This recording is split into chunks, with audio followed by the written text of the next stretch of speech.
Welcome to Tutorial Info. In this video, I'm going to show you how to upload your world in the mini world CREATA game.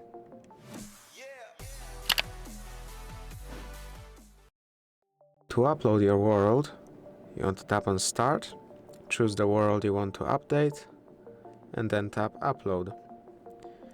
Here you can change the name under which you'll send it.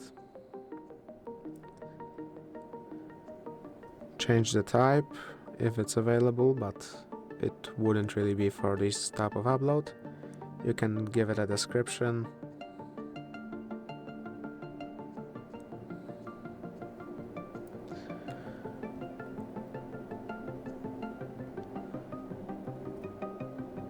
You can give it a description. Then give it a custom cover if you want. But it's only available if you're a developer.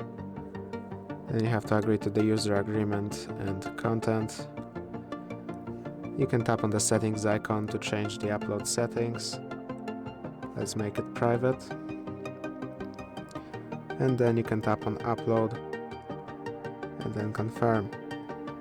This will have uploaded your world. As you can see, there's a progress bar right here. And once it's finished uploading, you can update it whenever you change anything about it, which will allow you to just update a world you've already uploaded whenever. And that's it. If this video helped you, please consider subscribing, leave a like and a comment down below.